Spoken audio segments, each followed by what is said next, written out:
We made it. It's Friday. I get it. These are pre-recorded, so Friday doesn't mean anything. Probably hear this on Sunday.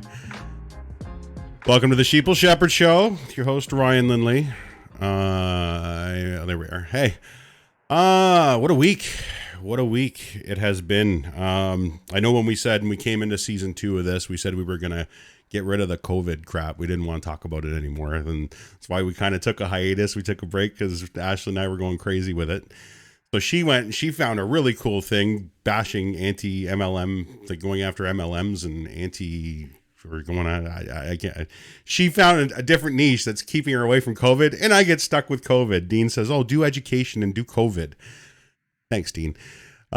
Anyway, I'm no expert on any of these, but I do have somebody very special with me today that I am very, very happy to have. And you may or may not know, or you may have seen some of his data that shows up on Twitter. And that's how I found this guy. And let me tell you, if there was just like a savant when it comes to COVID numbers, this is my guy. And I'm a data guy. I love data. But I can't put it together. I can't put it, and you're going to see exactly what I'm talking. I'm going to bring him in now. Right there, Ryan, Mr. Imgrund. How are you? How you doing? Good, buddy. How are you? As you can see, Ryan's a biostatistician, and I am not a biostatistician, as my name says. I want to make that clear because we have two Ryans. One of them is much smarter than the other. Ryan, it's been a hell of 18 months, my friend. What's shaking? What's going on in the big old bad world of Sudbury? Not too much is going on here. Not too much. I think the same thing that, the same kind of the conversations we're having here, we're having throughout Ontario, we're having throughout Canada right now. And as you were saying earlier, it's not conversations we thought we'd be having even 6 months ago, but yet here we are. We really thought that we were going to be out of this once those vaccines hit the soil here in Canada. We thought for sure, that's our ticket out. This is going to be it. Get everybody on board, get them going, watch the numbers crash down to nothing, and we'll put this in the rear view. But like you said, the Delta variant really threw us a curveball when it came to that. Before we actually get into it, though, I want to talk about you a bit, because I feel that, like, before COVID, you were working with, I read a couple of papers that I understood only half of the words, I'll admit. But you were working with South Lake Regional Hospital. You were doing some work doing like foodborne illness stuff. So like, that's what, were you doing the stats? Yeah, you know what?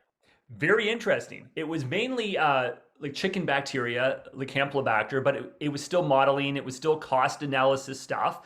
And it got kind of boring there for a bit, because with foodborne pathogens, as long as you cook your food and you prep your food properly, you don't need to worry about Campylobacter at all. It's just one of those things that, we know Campylobacter is in almost every single source of chicken we have, but you cook it properly, you don't get sick. And then all of a sudden COVID came, and I realized then that there was a real need for people that could make sense of infectious disease and also the numbers behind it.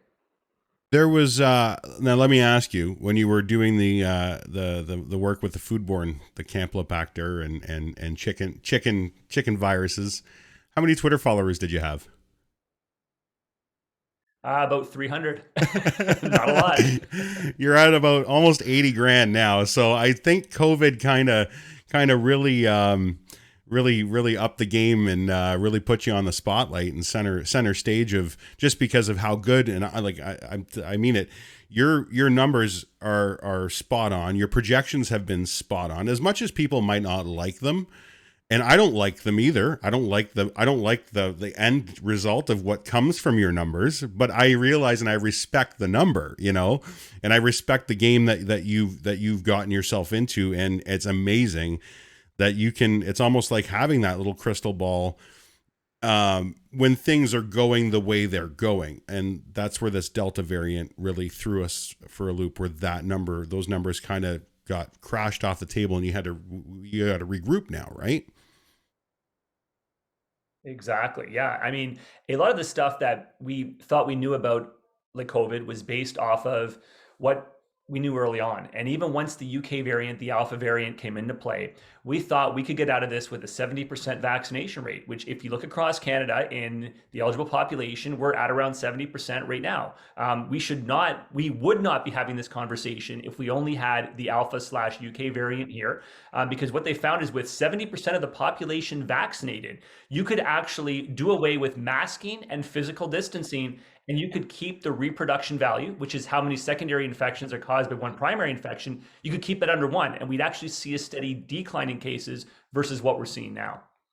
So I looked at your numbers from today, and I noticed that on your first graph that you have, I think it says it's 0.99, but then when you go into the country breakdown, ours is above 1. What's the difference between those two R values? Yeah, really what it comes down to is when you look at like Canada, it includes every single province. And I think right now what we're seeing is that there's some provinces such as Alberta, which are really, really driving numbers across Canada. The other thing too is that my Ontario value is a very, very specific, very, very exact value. It's actually based off of symptom onset of cases. Unfortunately, what we see here in Ontario is we see cases typically peak on Thursdays and Fridays because most people don't have weekend testing done. So we don't see tests done on Saturday, Sunday. We see tests done Monday, Tuesday, and then those numbers start to creep in Thursday, Friday, Saturday. But that's just simply the case recorded date. When I look at the reproduction rate for here in Ontario, it's based off of symptom onset. So it doesn't matter when you're tested, it's based off of when your symptoms start. Okay, so that makes sense. Now, does that have something to do with that data backlog that we normally see on like a Monday, like where the number might be a lot lower than you expected on the Monday morning, but then all of a sudden, here we are Friday. What was it? It was over 780 or something today, I believe it was. Like, don't quote me, but we played catch up all week. We do, and it seems that Thursday through Sunday, we seem to be seeing about 150 to 200 cases more than we see on that Monday through Wednesday. So you're right. So looking at those values, you would get a reproduction value that really, really fluctuates. So that's why I wanted to, at least for Ontario, to get something that was very, very specific. So use something like symptom onset. And if you use symptom onset, you don't have to worry about those lags because it's simply looking at when the symptoms started of the individuals, irregardless of when they're being tested. Got it. Okay. So that makes sense. Okay. Because it just seems so, especially to like a layperson like me, where I have no idea what I'm looking at. I've only learned as I went this last year and a half. And to hear it actually spelled out, it helps. It does help. Why do they have a lag in the death reporting? Like, and I've heard other people complain that York Region is really bad for this, for like underreporting, and then they don't report. Like I heard the other day, it was 6 months ago, they had a drop from 6 months ago that they dumped into the daily numbers, but they don't differentiate clear enough, and people think that 20 people died when yesterday only 2. Why does that happen? Yeah. Yeah, that seems to happen all the time. In fact, I'd even say hospitalizations are actually reported worse than mortality is. Oh, wow. What happens with hospitalizations, first off, is that they, once someone goes into the hospital, they sometimes stop tracking that individual as having COVID 14 days after their symptoms started because basically instead of phoning every single person up and making sure that they don't have COVID anymore, they just automatically clear them 14 days after symptoms start. So what happens is that if someone is in the hospital with COVID-19, 14 days later, they simply clear them from that count. And that was one of the reasons, if we go back to a few months back, York Region had about 300 people hospitalized, but the York Region website had 28. And the reason for that was like such a huge discrepancy. Literally, they were off by 90 percent. That's huge. But the reason why was after 14 days, they actually cleared them. And that was 14 days from when their symptoms started. So some individuals aren't hospitalized until day 7, day 10 following their actual test. So they're only classified as having COVID while in the hospital maybe 3 days. And yet if they spend 1 month, 2 months there, that's 55 days that they're in the hospital because of COVID, but they're not classified as having COVID. Wow. So I don't agree with the way those things are done. That's why I don't really follow deaths. I don't follow hospitalizations because those numbers, they're just not accurate. Sometimes two hospitals, they only record hospitalizations weeks after someone is actually hospitalized. Sometimes two, they report someone as being hospitalized, but the region has already reported them as not being hospitalized. So then it gets counted as an extra case. And it's very, very messy data. And that's why I really like case data from Ontario. It's not messy. There's one central system, and you don't need to worry about all these outside factors messing up the numbers. Did you hear that, ladies and gentlemen? Somebody just actually gave the province credit for something in this pandemic. That's refreshing. That's a refreshing take, Ryan. Really. Yeah, and you know what? It's so funny because you know what? So many people say to me, do you trust the government's data when it comes to cases? I absolutely do. I have been analyzing their data for a year and a half now. And I've also seen data worldwide. Ontario does, when it comes to case numbers and that stuff, we do have some of the best data in the whole entire world. Wow. That's actually, that's reassuring, at least to know. Maybe some of the operations in the background outside of the data aren't that great. You've been an absolute vocal advocate of the highest regard for safe school return to school, safe school reopenings. We've seen a lot of issues in that regard in this province and across North America, really. If anybody's paying attention anywhere, what's the number one thing you would change tomorrow if you could? And we'll get into your 7 things that you had posted because they're great. And I actually think these, and I listened to your Twitter space the other night, and even the cost breakdown didn't seem that bad for what we want to try and aim to do to keep kids in school, because of the domino effect of just from everything from, physical health to mental health to just education in general. Like, our kids they're not learning right. So what would be the number one thing that you would hop on and say, this is, if I can get only one thing out of these, this is the one it has to be?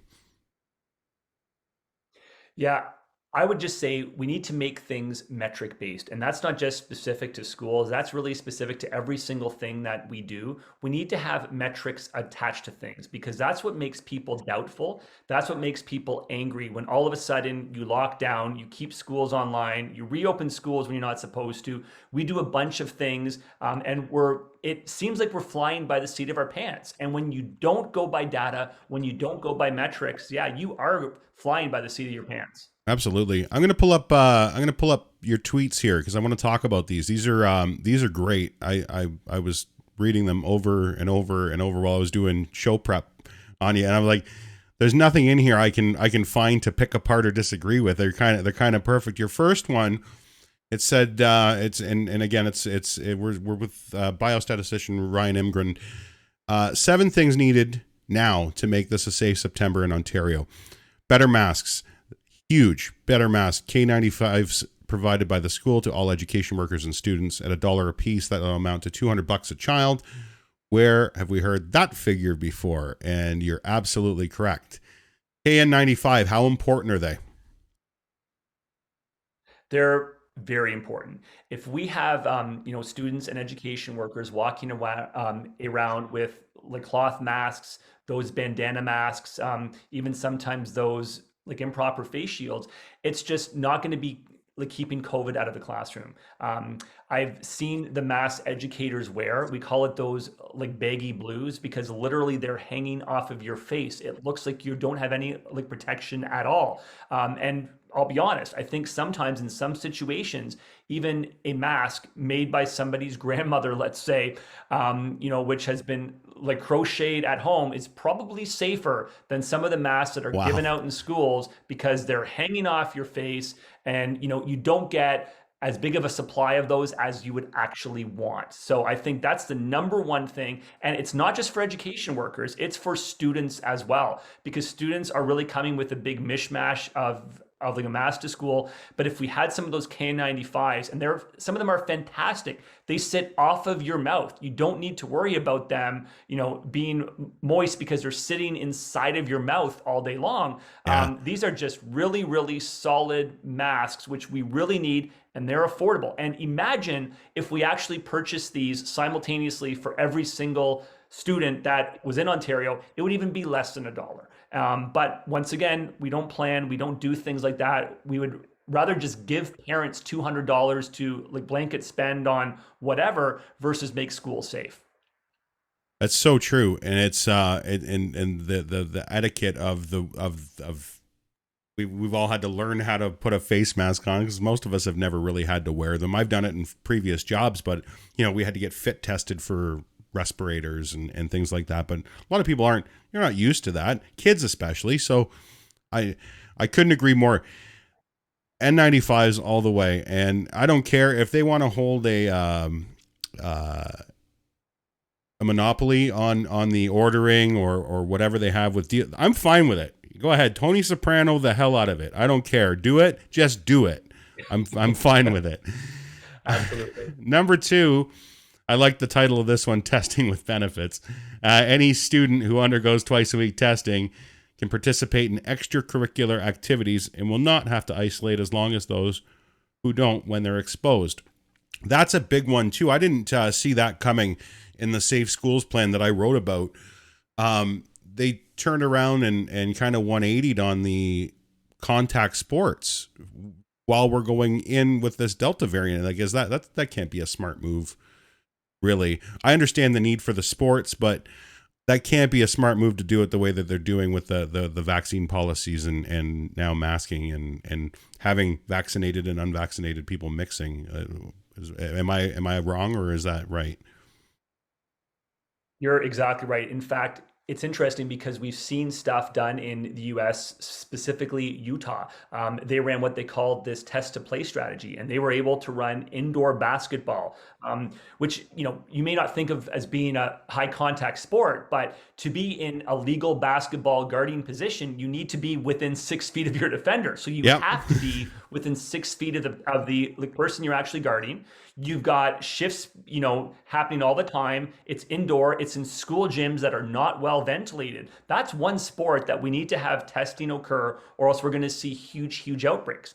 And if you give benefits such as, okay, you know what? If you get tested, you can be in extracurricular activities. That's the first thing. And then second thing is you may not have to isolate as long. One of the biggest flaws, I think, of our original back to school plan that we had last year is we still found 15,000 cases inside of schools. And let's be honest, we did not search for those cases inside of schools. We very, very rarely, tested for those. In fact, we almost de-incentivize testing by saying to people, you have to isolate for 14 days no matter what. Even if you get tested. Why would somebody get tested if they have to isolate for 14 days regardless? They're simply not going to get tested. But if you said to them, look, if you get tested and after day 3, you can come back to school if you test negative, as long as you test 2 times a week, we would see students getting tested. We would see parents taking them for tests. It's very, very easy as long as you give incentives for those tests. This is what one thing we've talked about is incentivizing things. Like we've seen it, and even on a pot, like you say, this would be a reward system incentive. They're talking about the vaccine passports and the the enhanced immunization records. I'd like to change the vernacular on that. That they see that as a negative incentive, but I don't understand that point of view, but I get it. And it only makes sense. If you dangle a carrot in front of a horse long enough, it's going to come and get it. And if somebody's starving for those sports, somebody wants to play and they need it. And it's something that they need, and something that, like you say, they'll see their friends doing it. Their other parents are doing it. They're with their kids. Why isn't your kid in basketball this year? Oh, well, we're not getting a swab. I saw your son. You showed how the testing works. It's not that hard. It's simple. My wife has gotten over 100 of them done. She works in long-term care. Yeah. She's become immune to the idea. She's double vaxxed, but still they do monitoring and random testing twice a week. I think she gets it, but it's a little jarring the first time, and then after that, it's okay. Now I know what to expect. It's not a big deal. So, what a reward, or what a great thing to have with such a small price to pay. Just that peace of mind, safety factor of your cohort, which we'll get into, and just it just seems like a no brainer. It should be an easy one. Number 3 was a vaccine requirement, and it says any education worker or student in grade 7 or higher requires a vaccine to attend school, and that would be in person. I assume, obviously, all unvaccinated students in grade 7 or higher will learn remotely. There it is. Unvaccinated teachers will also work remotely because there's going to be a need for remote learning teachers, because these hybrids or these broken models that they have where the teacher's trying to teach in I don't understand how that's going to work. How is that going to work? It's not going to work. And in fact, I think we've seen the education from a lot of students that have been in these hybrid models. It's definitely suffered. We've seen mental health of education workers. It's suffered as well. When you have to watch students that are physically in your class at the same time as watching students that are online, it's next to impossible to do. You have to cater to one group, and therefore one group's education is definitely going to suffer. And that's one of my issues with that. But you're right. We need to have remote education workers because we will have students who will not get vaccinated for whatever reason, or they're going to have parents that want their kids to learn remotely. And in those situations, you need remote education workers. We're not forcing students to get vaccinated, but look, if you get vaccinated, there's an incentive for you. You can now attend school in person if you'd like to, because you're double vaccinated, and you'll be surrounded by students who are double vaccinated and education workers who are also double vaccinated. And what's nice about that is school is a riskier activity. But if we have everyone in the building that is double vaccinated, even if we have an outbreak in the school, we know that through vaccinations, it's not going to lead to ICU utilization. It's not going to lead to overwhelming healthcare capacity, and we will not have to lock down again. And we won't have really sick or dying kids. Like that's just it's mitigating all of those risks. And the big, I know I'm going to hear it, and you're going to hear it, because people are going to hear what you say there. This isn't a push for online learning 100%. This is just a push for online learning in a safe environment, and to keep it safe for now. And just like the vaccine passports, this all can come with an expiry date on like a merit base. Like when things are done, we shut it down and go back to the way things were. This doesn't mean it's leading us into that. It's just a mitigating solution for now, and it's a good one. Right. And it's especially important when you're not able to vaccinate the under grade 7 population. And I think that's going to be the real game changer. Once we're able to vaccinate that population that is in grade 6 and under, you don't need the uptake to be as high. But right now, really, we have 15% of our population that is ineligible for vaccines. Even if they wanted one, they wouldn't be able to get one. And that's what makes schools, especially elementary schools, very, very different from secondary schools. Well, it just seems, again, very simple, and doesn't seem like it's getting a lot of attention of the Minister of Health, Minister of Education. Like, it's just things that they just should be talking more about. I guess this one's huge. This one and the next one, excuse me. Number 4, closing the cafeterias. Cafeterias will not be open. Opening them defeats the purpose of masking and You're right. This is what I was screaming about on Dean's show the other day, was cohorts. We can't have cohorts. It totally defeats the purpose of a cohort. You can't expect 2 supervising teachers to ensure physical distancing and masks being worn when not eating for up to 500 students. It's unrealistic. That's absolute. There's not a better word for that. Unrealistic is the word. What's been happening so far has been unrealistic for teachers to try and manage, and keeping masks on kids, looking at a camera, having a head, everything's just been crazy. So, yeah, you know what? Let them Uber Eats their lunch if they want. Let them encourage healthy eating, bringing stuff from home. Bring it in, reusable. Like, this is, we've been pushing this anyway. We were pushing this before the pandemic. Healthy eating and reusable containers. 2 things that you'll totally be able to keep going with, and that seems like a sense of normalcy to me. Yeah, it does. And I think it's very easy to simply not have students eat within cafeterias. We've done this, frankly, in elementary schools almost all along, anyways, when students eat inside of their classrooms. High schools, yeah, we're not used to students eating inside of their classrooms, but you need to find ways around that. And one of the arguments from even teachers is like, well, what do we do for supervision? Well, you only used to have two teachers supervising 500 students anyways. Now we'd have the exact same thing. In fact, maybe even a few classroom teachers would eat inside their classroom. So in fact, maybe we'd even have more supervisors of those kids than we had earlier. So that's one of those things that's very, very easy to do because there's no additional cost to shutting down the cafeterias. And that's one of the easiest things. But this is where logical thinking has not happened with this government. They're looking for cheap solutions and there's zero creativity. Yeah, I agree. It's been a very out of the box, like no, they take it out and just throw it out there. Let them figure it, and leaving it up to individual boards to come up with policies, though, instead of actually giving them like a good framework, where they've consulted with people like you, people like public health officials, and come up with a universal table, which will stop the confusion between parents that live in separate cities going, well, my school's not doing that. Why is your school doing that? And then everybody gets mad because somebody's getting something that the other one's not. Yet cases are going up here and they're going down here. Like I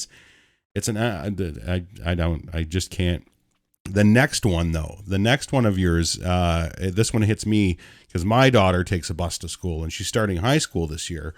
And that gives me a little bit of, my panic goes down a bit, just knowing that there's more of a chance of everybody being vaccinated than there is not. So busing, number 5, a truly unsafe form of transportation when at full capacity. Absolutely. What are we going to do? Like they're packed as it is. They're screaming for bus drivers, so they're packing more kids on buses every day. Bus eligible students would get their own rides or find another way to school and receive $400. Where have we heard that figure before, Ryan? Where have we heard that figure? Yeah, we are incentivizing once again good behaviors. And I think, what's interesting, if we lived more than 2 kilometers from school and I could say to my son, look, if you agree not to take the bus, we can take this $400. We can buy you a nice electric scooter. We can buy you a brand new bike, but then you have to walk in the winter. We can drive you some of those days, or you can carpool with your friends if at all possible. And I mean, once again, this is not going to work for everyone, but maybe it's enough to maybe take 25% of the students off of each bus, and you'll make it just that much safer when it's not at full capacity, when it's maybe at 75% capacity. Right. We're not saying cancel buses entirely, but try to offer some sort of a program to reduce it on its own. And that's not an expensive way to do it. And I know a lot of people, just by going through Twitter last night, they're going to think, oh, they're elitists. Listen to them talking about Ubered lunches and driving to school. I work 7 jobs, and that's not what we're talking about. And you got to understand what Ryan's saying, and it's something that we've been saying. Yes, we understand not everybody's going to be able to do that, but anything to bring the numbers down helps.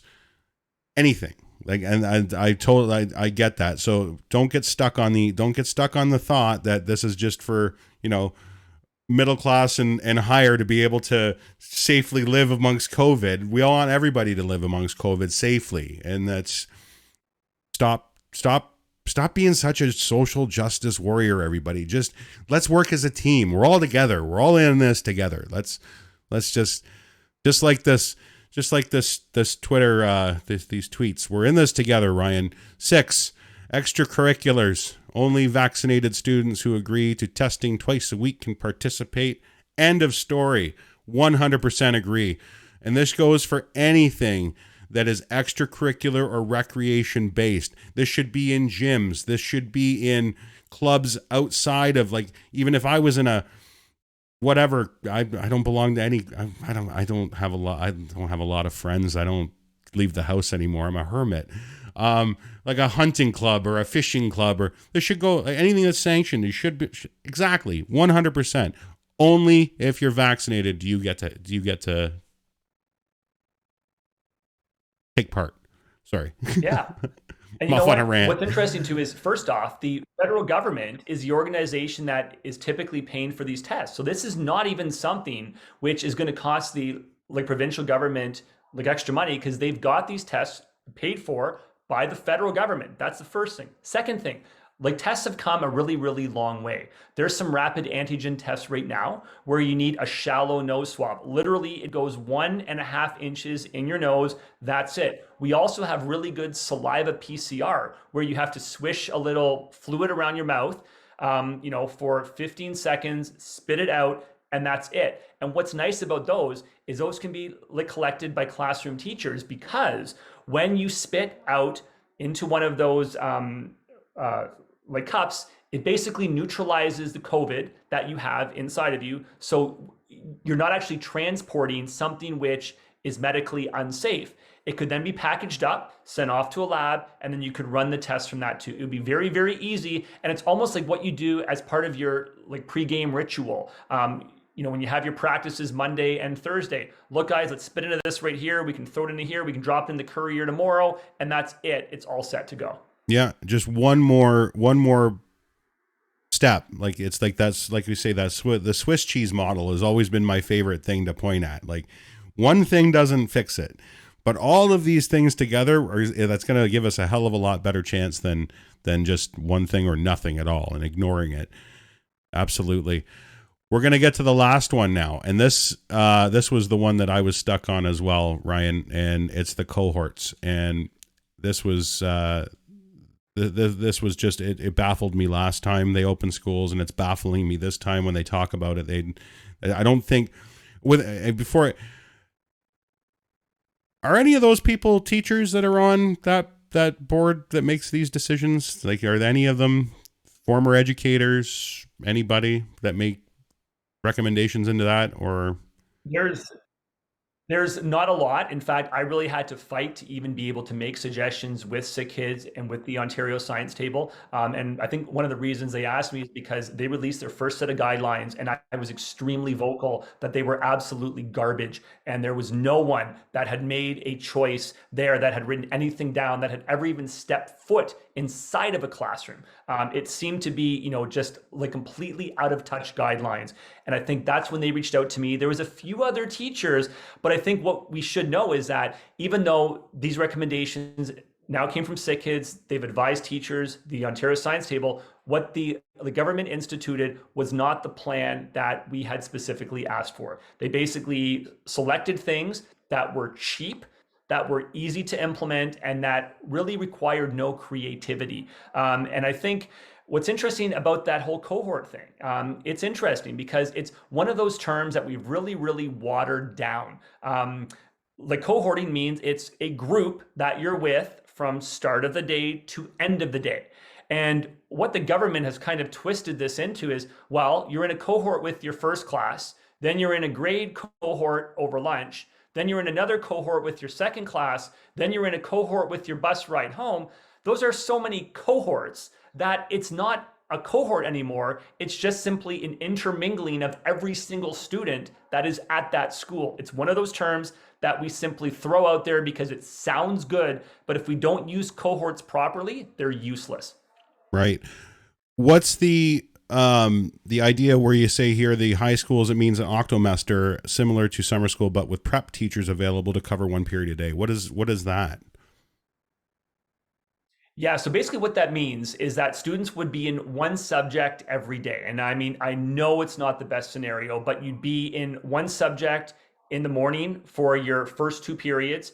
You would have lunch with that same cohort, and then you would go back to that exact same class with that cohort as well. So in other words, you'd be taking one class every 20 days. So every single month and a bit, you would have one of your high school credits. Next month, you go into another high school credit. It's what they do for summer school to basically get those credits into you really quickly. And yeah, it's not the best solution. I understand that. For English teachers, it'd be really, really tough to cram 5 or 6 books into students and essays in only 1 month. It's not easy to do. It's not great for memory retention either. There's for sure issues, but we're in a pandemic. And this is a very, very cheap solution. In fact, it's free if you look at it, versus investing money into smaller class sizes. Smaller class sizes would be great. That ship has sailed. We're not going to see smaller class sizes now. So we need to do something which is cheap. And octomesters, not the best solution. I'm not saying students should be in octomesters if there was not a pandemic, but it's a pandemic. We need to keep people safe. We need them cohorted. And the only possible way to cohort high school students is with an octomester. That's I couldn't agree more. And it's always hammering that last point. This is a pandemic. This is not something that people are pushing. Experts are not pushing this as a change. They're pushing it as a stopgap until we get this thing under control. That's all that people have been trying to do. And it's pushback from parents. It's pushback from government. It's pushback from people. It's getting tiring is what it's getting. So I'm not going to keep you, Ryan. I am so happy that you came today to go over these a little more in depth. I appreciate what you do. The whole team at deanblundell.com loves you. We totally dig your vibe. I don't think you're arrogant whatsoever. I think you're a very nice guy. I'm very happy to have you, and I'm glad that, and I'm grateful for people like you and everybody else that is on Twitter trying to save the dummies like me from killing ourselves en masse. So thank you so much, and thanks for being here. And stay safe up in Sudbury. You see any of my Letterkenny buddies up there, you tell them we said hey. Sounds good. We'll absolutely do that for you. Thanks, man.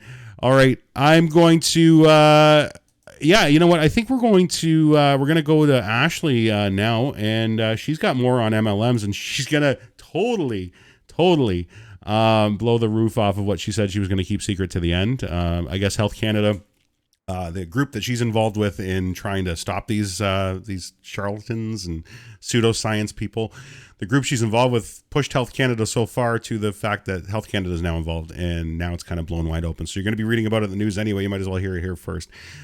It's going to be so good. I didn't even tell Ryan about that. He's a science guy. I should have told him. It would have been great.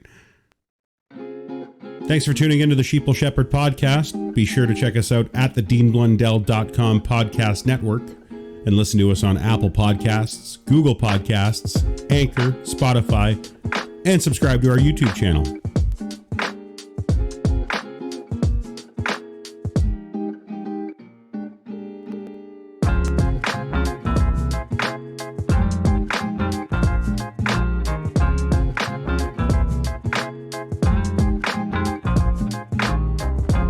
That was like the smoothest transition I've ever done on this show. I'm getting better at this, I think. I'm totally just talking to myself here. And I was dancing. Like giving myself an up. You're fantastic. Yeah, I know. I'm so good. Yeah, give me a high five. See that? But... Like people can see that we're actually in the same room. Oh, hi. Episode 14 of the Sheeple Shepherd podcast. It's Ryan Lindley and Ashley Lindley. Well, hello. You may notice a couple of different things in the room. This guy right here, I have to talk about it before we go on. I have to. Absolutely. So this weekend we live in a very big city, but we have little communities within the big city, and the little community that we live in is a rural, like was a farming community. It ended up being like overrun with crazy developments, and that's where we live. We're those assholes. And our little group of dads in the neighborhood have a Facebook Dads Gentlemen's Club. It's not so little. My friend Bill, my new friend Bill, who I drank beer in his driveway yesterday, put together these cool shirts for all of us to identify ourselves as Bimbrook dads.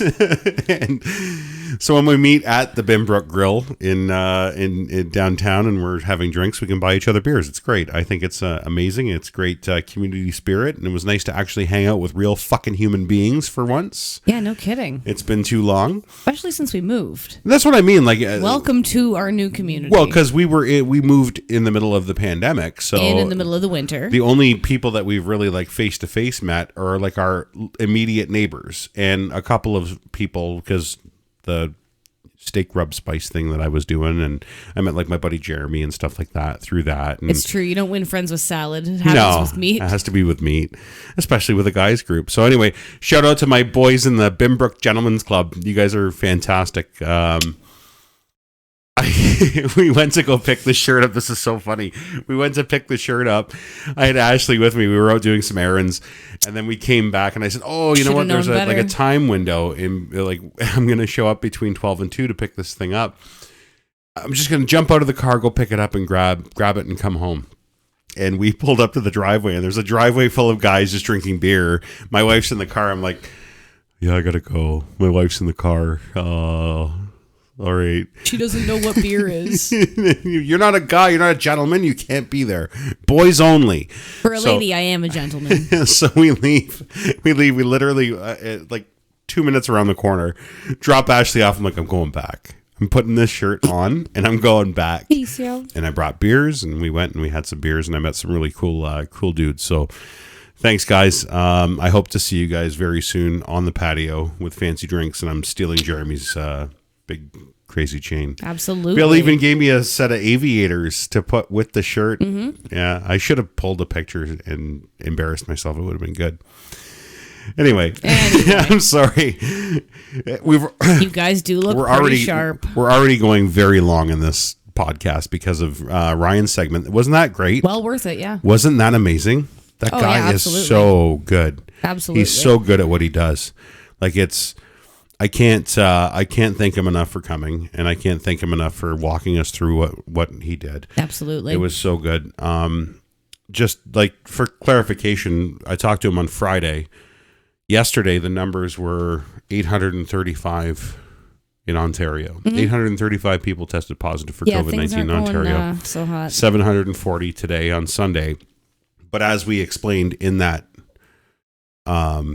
interview, like he told us how those numbers work and like why there's there's backlogs for weekend reporting. Yeah, absolutely. So information can only move as fast as people can. He's even moving his I read he released something today. He's moving his modeling from a 5-day model to a 7-day model to make it a little more the R value, like that reproductive value that he was talking about. So it's going to be a little more accurate on his end, and I didn't think that was possible because the guy's amazing at what he does. Like he's really really good. It better, and he's just a nice guy. He was just such a nice guy to hang out with. I was gonna say it looks like he was just like really easy to talk to. Sudbury Saturday night kind of dude, you know. He's from Sudbury. What are we gonna say? You, on the other hand, young lady. Speaking of things that come from Sudbury. Speaking of things that are from Sudbury. Oh dear. We've reached the end of the road. For the series. I was going to say, I might have to take off without you on this one. I was going to say, I'm sure we're going to keep going. Because I'm just not. But I mean for the actual, like directed series that we've been after here. Mm-hmm. You have really unearthed something here. And really, got right into the mud of this. I feel like I stumbled like ass backward into it. Into like a pit, black hole. Like a pit. Yeah. Yeah. I see what you're doing there. Can we stop? He's just going to... What are we talking about today, Ashley, on your finale of the official series of MLM bullshit? I can't even begin to tell you how excited I am to get into this. Okay. This has been consuming all of me for about... Yes, it has. About 2 weeks now. As her husband, I can confirm. Kids. I know, but you've been intrigued too, and I'm still doing my job, still eating and sleeping. But I mean, otherwise, this has been pretty consuming. Yeah. So I met a group of wonderful people that live down in the States. Mm-hmm. that are working on a little bit of something. And it's quite possibly the grossest multi-level marketing company that I've seen with my own two eyes. Literally and figuratively. Yeah, like it's the dirtiest MLM. Yeah. The dirtiest dirt. And because it literally is dirt. I've got the dirt on the dirt. What the hell is going on? So there's a company, a triangle-shaped company, if you will, and they've decided they have multi-levels of different things. There are multiple levels. And no income disclosure to be found as usual.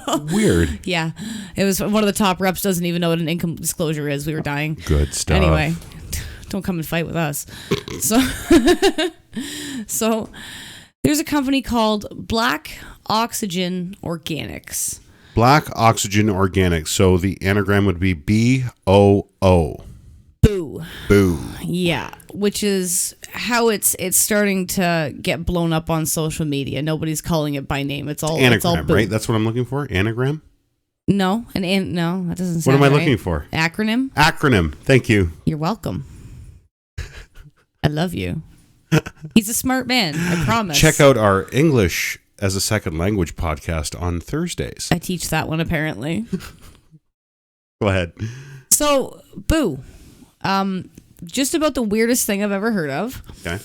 And I've recently, like I said, kind of stumbled ass backward into the multi-level or the anti-multi-level marketing community. Mm-hmm. And it's already, very well established. There's a very large group of people that are involved, and a lot of them have a personal beef with a personal company. And they've all kind of come together and formed like this beautiful Power Ranger of rage. Wow. to come against these companies. What is going on? And I feel like I'm the Canadian leg of this right now. Yeah. Which was really funny because the group started in the States. Like it was like a bunch of American people that started it. Yeah, absolutely. But the actual place where this bullshit originates from is like literally 3 hours away from our house in Canada. This is what I said to them. I said, guys, hello. Yeah, it's me. Not only do I hate multi-level marketing companies, pseudoscience, but holy shit, I live there. And I would love to be able to check it out and like debunk this and just burn the shit to the ground if you can, kidding. Quite frankly, because what these people have figured out is disgusting. And we've all been kind of deep diving in different directions, and everybody's been doing different things. People are making videos already that are coming out. You've got so much like in the last couple of weeks. She's been sitting on this egg for you guys for a while, like right almost from the beginning. But for me, I've been seeing it, and I've not said anything, and you haven't said anything because we wanted to keep it for this.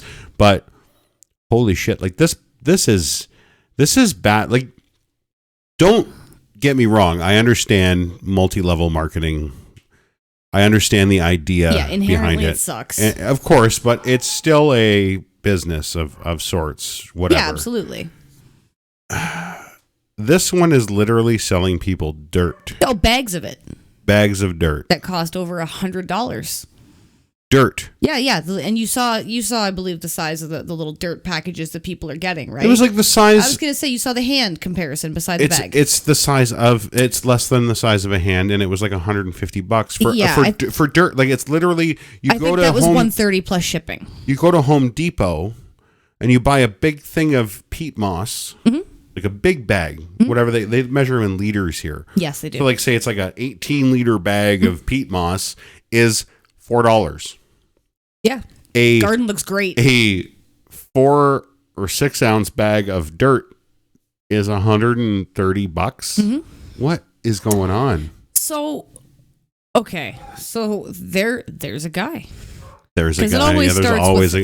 There's always a guy. Actually, you know what? Why don't we play something about the guy? Well, yeah, if you want to kick it off. Okay, let's do. And then I can talk about him. Let's do that. I want to talk about him. It started very, very young. I remember, I was 8, 9 years old. My mother was always intrigued about taking care of her skin, and she used to go to the grocery store and buy exotic fruits and peel them and smash them up and put them on our face to see what it would do. And so from a young age, I always was fixated to taking care of my skin. I've always had a day cream, even during my teenage years, the acne, and I was treated by my mother, and camphor oil and lotions, and So for me, taking care of myself was a way of living from an early age. So when I got involved in my mother's aesthetic business, she had 2 schools, and I'm not going to hide it. The first thing was because it was a woman industry and I liked women. But the second thing was it was something that I believed in. And so I started studying aesthetics and skincare, studied the skin, and moved to Ottawa to really ramp up her business here in Ottawa, because we come from Sudbury. And my job was to promote it. And I've always looked at, my mother would say, beauty's only skin deep, but it's more than the face. And so we have to one day take care of the whole body. And that was in the mid 80s, at 82, 83.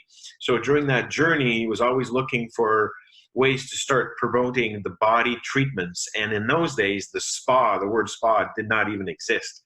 We were really innovative in saying, well, we got to treat skin problems, but on the whole body. So my job was to find products or different ways of treatments to bring in a school protocol, a school curriculum for body treatments. That was my first job. And so I got involved in a lot of the seaweeds and the clays and the muds. And that's where we dipped and dabbed in these types of product, because that's the first thing we used to do with body treatment, is do body wraps. Okay. So his first job was seaweed and mud. Mine was delivering papers. I was like 8. Yeah, I think I was a dishwasher. Yeah. I delivered papers when I was 8, and it was nice. It was like, I've never seen a movie or a show, where they depict a child with his first little job. Collecting mud or seaweed for his crazy mom that wants to smash she fruit. mashes up mangoes. Bashes fruits on her face to make it better. Yeah, it sounds like they're doing fine. What the fuck? Who is this Mark? What is it? Mark Saint Ange. I always keep wanting to call him L'Orange just because of Mark L'Orange. You know what I mean? No explanation required. No. That's priceless. That's I just keep Mark Saint Ange. What the fuck is this guy's problem? Okay, well, he likes dirt. He really does. He likes dirt. And it sounds like it came from his mam. Sounds like somebody's got mammy issues. Yeah. And really got it. And this goes for everything. Remember you were talking about the cult thing? Yep. When shit gets driven into your fucking head from a young age. Yep. Like religion and politics. And apparently skincare. And apparently fucking multi-level marketing skincare pseudoscience cock-sucking bullshit like this. Ladies and gentlemen. I'm sorry. Pardon me. I'm not sorry. Fuck this really guy. not. This guy, like, what the? He's selling people dirt to put in their mouth. I know. Oh, honey. I wish it was just to put in your mouth. I really do. Well, we're gonna get into that. Don't worry. We're gonna, because there's one that I've got so many jokes for. It's gonna be so good. I can't. Like, I could talk for hours about this shit. It's ridiculous. Okay. Don't you put it in your mouth. What do you want to? Yeah. Well, and we talked about this earlier. I was saying, when I was I'm a dad that I've had a child since birth. Yep. I didn't birth them, but they were my child. And I like the number one thing as a child, while keeping them safe, like I swear to God, don't fucking eat that. Yeah, don't put that in your mouth. Don't put dirt in your, don't eat the pile of dirt in your hand. Go wash your hands. Yep. That was dirty. Yep, that's dirt. Don't put dirt in your mouth. And this guy literally is taking the dirt that I told my little 4-year-old not to put in her mouth, putting it in a package and selling it to grown adults. Yep. At $130 a package. Indeed. That's fucking, you know what? Good for him. I know. Look at this guy go. I know. Good for him. It's like bottled water all over again. What a fucking, that's amazing. So here's the deal with the dirt. The dirt on the dirt. What's the dirt on the dirt? Again, the dirt on the dirt. So, guy was traveling around with his mother and looking for all these fancy skincare treatments. So he lands himself in Germany. And he ends up in a place that's doing mud baths, hot mud baths. I have a And clip of him talking about mud as well, but go ahead. he's floored by it. Yeah. Can't get over the results he's seeing from people that are using these mud baths that are supposedly rich in fulvic acid. Fulvic acid, that's going to come up a lot, isn't Yeah. it? Okay. Yeah, and I'm not a scientist, and like, if there's anybody that gets as pissed off as I am about this while watching this, and you know something about this, for the love of God, reach out, talk to me. We would love some professionals to talk to, some extra people to... About fulvic acid? Fulvic acid, about soil testing and compounds. I'd love if there were some people that could actually dig apart the reports that we have, because I don't know how to read a soil report. I would imagine it would be somebody that's like in geological sciences that would be like... Whoever can pick a piece of this apart, give us a call. Yeah. We'd love to have some pros on it, because apparently there's concrete dust in there. Oh, God. Yeah, it's great for your lungs, I hear.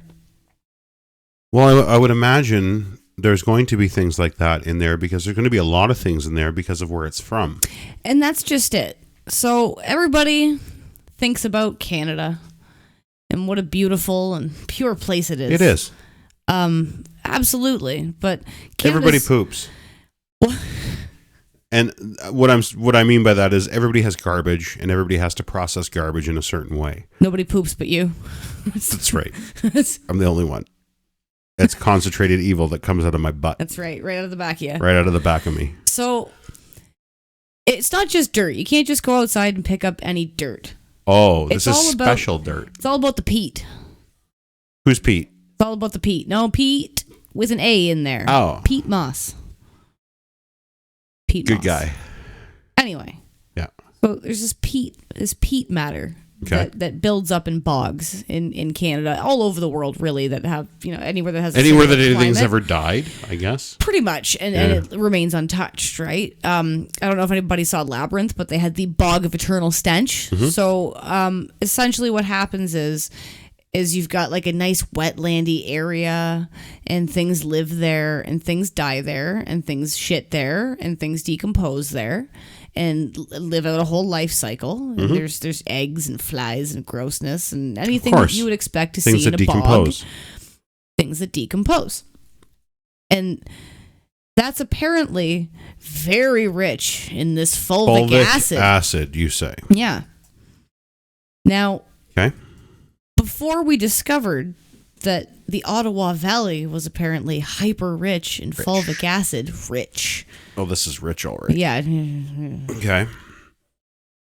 He was getting this dirt, mud, whatever, shipped in from Germany, sprinkling pine essential oils into it and shilling it out of his business. Because it stunk like shit, so you had to... It's like, right? I can't sell them dirt, but if I put some oil in it, then maybe people will buy this shit. Like, that is a multi-level marketing company for you right fucking there. It's like spraying air freshener in the bathroom after you take a dump. It's still poo, but at least it smells nice. I worked at a place once that used to have a pure citrus spray, and we used to call it shitrus. Yeah, of course. Down the halls. Yeah. Healthcare is sad sometimes. Anyway, so this guy was slinging dirt, and the RCMP actually caught up with him because there were people that were like, is anybody seeing this? Let's talk. You know what? He actually talks about this. Let's hear it. You want to hear it? Oh, please. Yeah, he talks about this. Hang on. And he put me on this detox cleanse, and the only thing I had to eat was soup, watered down soup and water. And then I went through colonics. He gave me 3 little pills, and it made me go to the washroom. And within 7 days, I was breathing. I couldn't believe it. This is kind of cool. Yeah. And at the same time, I was going around his clinic, and I was seeing therapists doing these mobilization and massage. I said, man, this is something. I still have the goosebumps when I talk about it. And this is something I want to do. Well, he says, yeah, it's easy. Take my course. Okay? Because he had an orthotherapy course. So I trucked down from Ottawa to Drummondville for 3 years, and I took his program. And then when I graduated, I brought that into Ontario, into my mother's school. I paid into his program as a franchisee, and I started teaching orthotherapy in Ontario. And that developed into the whole orthotherapy college that I had for many, many years. And I was the first orthotherapist in Ontario. Now, back in the day, we were alternative medicine. So we weren't considered recognized, right? So we were kind of under the radar, and I was like really ramping up like 50, 60 patients a day. I had 3 therapists working for me, and the chiropractor and the medicine on the same mall were saying, what the hell is he doing? And when they started investigating, they got jealous, and they called the RCMP, and they said I was practicing illegal medicine. So they came in and they took pictures. They seized all my files. They shut me down, and I was charged for practicing illegal medicine in 1989. Yeah, it was kind of weird, but anyways. Yeah. Yeah, it's kind of weird. Yeah, that you can't sell sacks of dirt. Hang on. He said we were considered alternative medicine. They still are. We were like as though like it's a past tense. I'm now.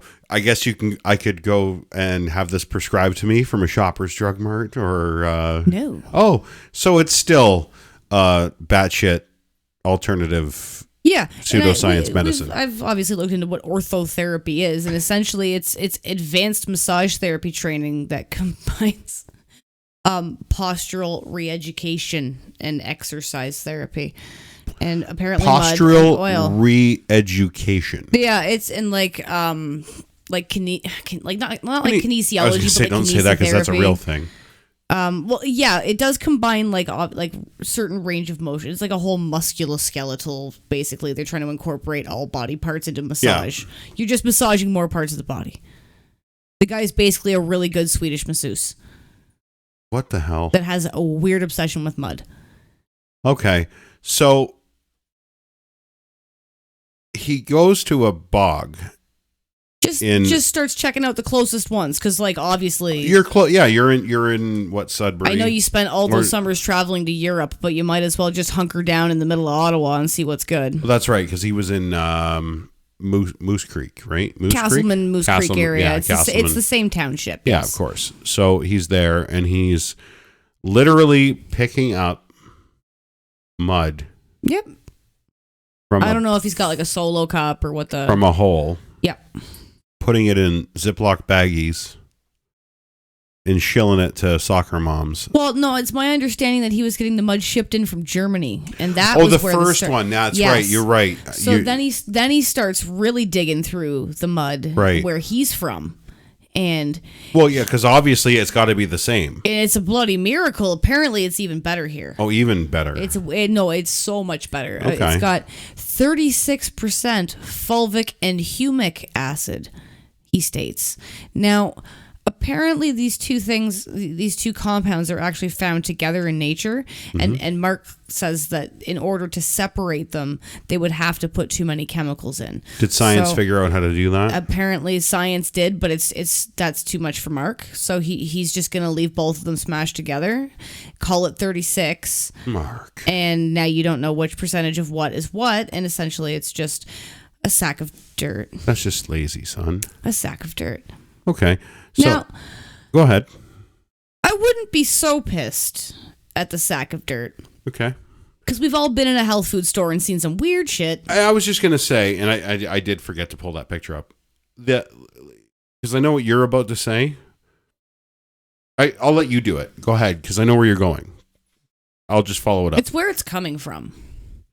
And it's where he said it's coming from. Yep.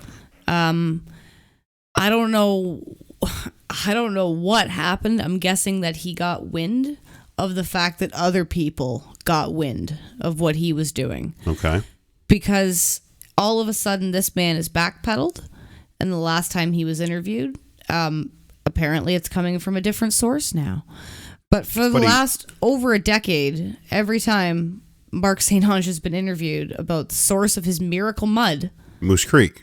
You showed me that girl, Creek that one girl does the that YouTube video. Yep, Savannah's YouTube video. Savannah? Yes. So her YouTube video has that little montage from the news saying the guy just continually repeating, "Yep, we get it from Moose Creek. We get it from Moose Creek. We get it from Moose Creek."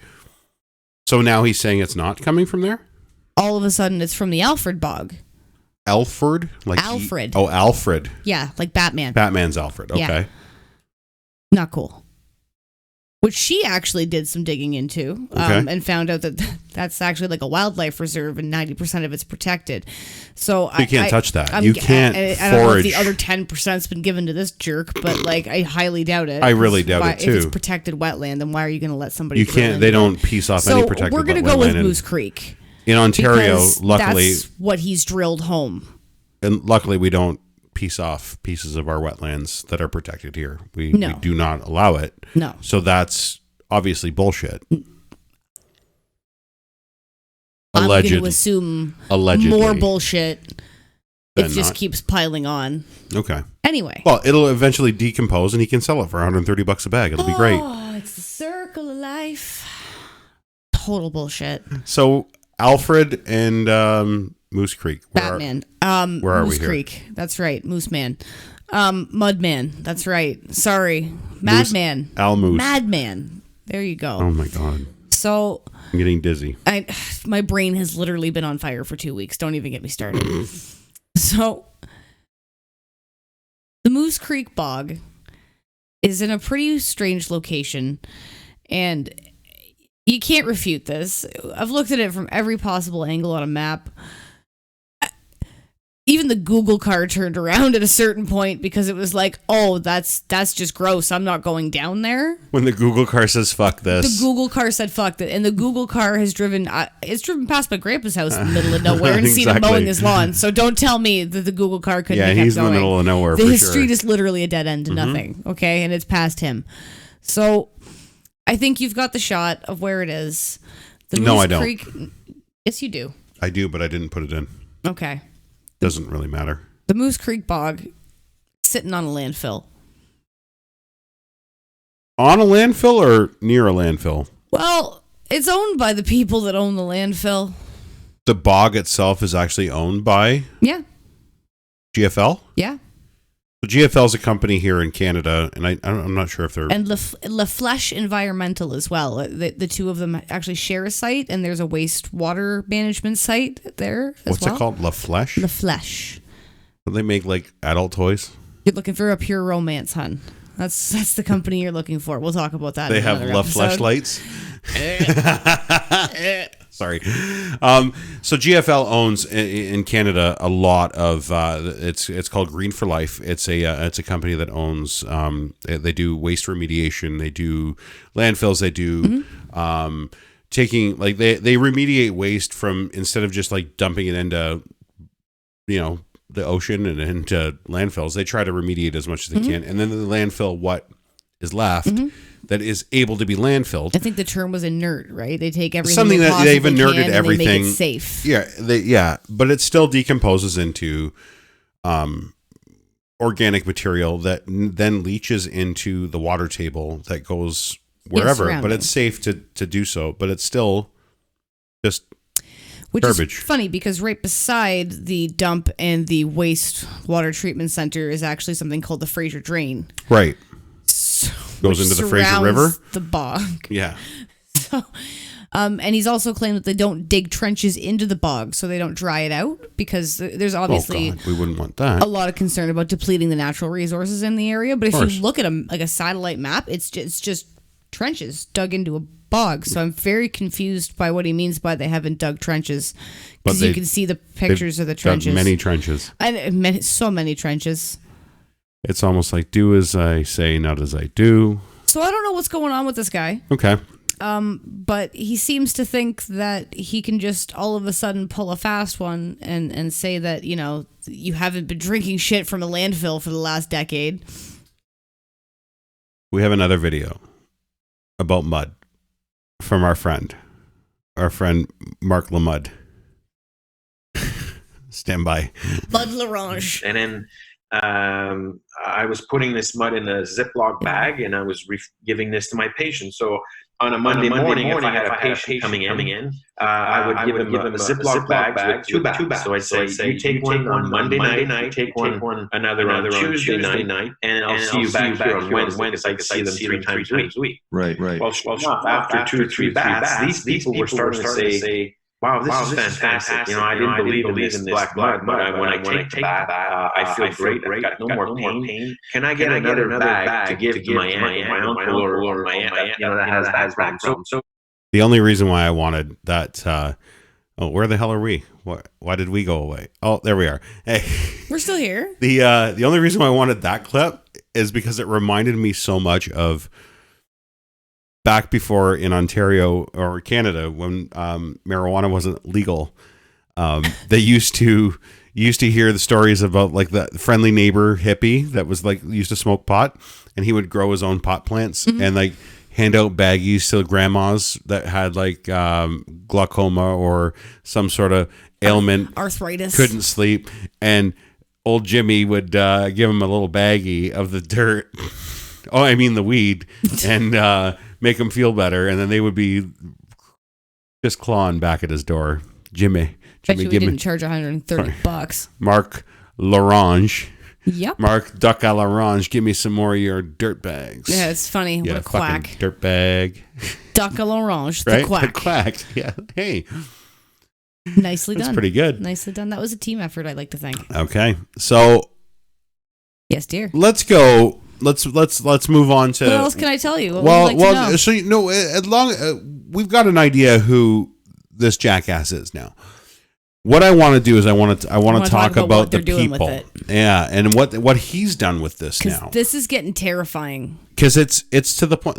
Like I said in the opening, I'm all for like I'm a liberal capitalist at heart.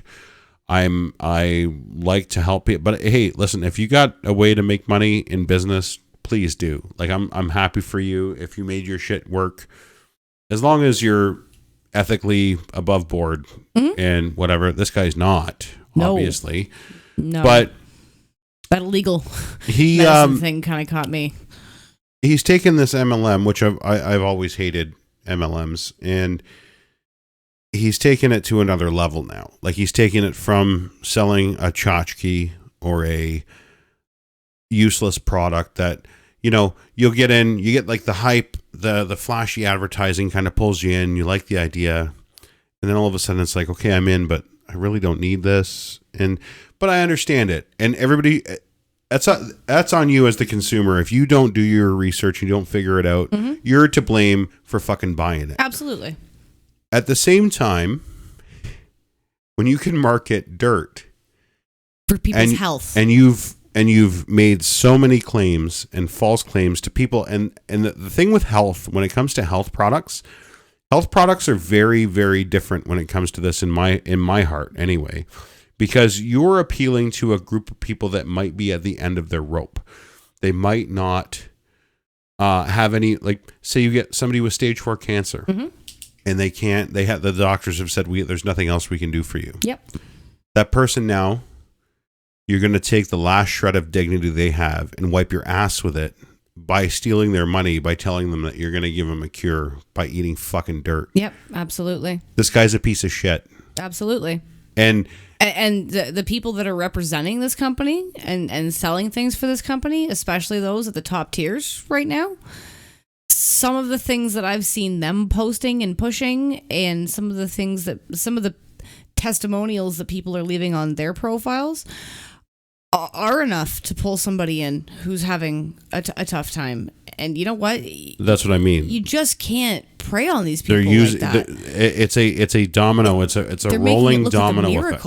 It's a rolling domino effect. Absolutely. Of people just selling people, and he doesn't have to do a goddamn thing. No. All he did was make one claim, and he's let it snowball. Oh into yeah, this, absolutely. As we'll see. I'm gonna pull this little slideshowy thing up. Are you ready for that, or or did you want to talk before we do it? Okay, please. So I don't know where it starts. Are we talking about this as? As we go, you'll see it. So look at this. This one killed me though. Look at this. Look at the little boy up in the top there. I blanked their faces kind of out, but it's almost like he's looking. Man. He's almost looking like, do something. What shit is my mom making me do now? She used to make me smell candles. She made me drink that shitty Herbalife, and now I got to put my foot in this mud bath. Like they're making their kids do this. I know, and it's They think they're detoxing their children. I don't understand. You got to detox your babies. Why? Because apparently they're full of heavy metals and parasites. Okay. Yeah. This is my friend here. I like this one. Yeah, you got to paint your tongue with the dirt, and then you got to make a paste with it and rub it all over your face. This is my it's what it is. It's the face. Okay, so you see the face? Like that's a face of somebody that's so convinced that what they're doing is right. They don't think they look ridiculous in what they're doing. I know. That's brainwashed. It's disturbing, isn't it? That's brainwashed. That's absolutely disgusting. Yes. Yeah, she's proud of that. So let's talk about this. Yep, this is what they're showing people that are having adverse reactions. I found this in the comment section in one of the very private boo groups that I probably am not allowed to be in. Oh, is that with one of your phantom names? My sock account. I don't know what that means. Gotta get some American friends. What's a sock account? It's a fake person. So a fake profile. Yeah, I got a fake profile. Just call it a fake profile. It's Why do you sock. guys got to have something fun, some name?